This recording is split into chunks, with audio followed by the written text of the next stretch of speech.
Isa ka bang overthinker? Pues para sa iyo ang video na ito. Ayon sa itim na psychology, ang mga overthinker sila ang ilan sa pinakamatalinong tao sa mundo. Una, mataas ang emotional intelligence nila. Kaya nilang basahin ang mga micro-expressions, body language at tono ng boses. Madalas alam na nila ang iniisip o nararamdaman ng iba, kahit walang sinasabi. Pero may kapalit ito, sila rin ang mga taong madaling ma-stress.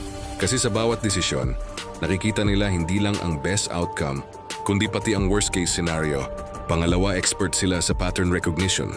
Hindi mo sila madaling maloloko dahil kaya nilang mapansin ang maliliit na details na hindi nakikita ng karamihan, mga behavior patterns, inconsistencies at kahit mga nakatagong motibo.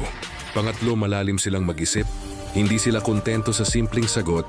Lagi nilang sinusuri ang bawat posibilidad, bawat senaryo, bawat detalye, at dahil dito nagkakaroon sila ng mental simulations.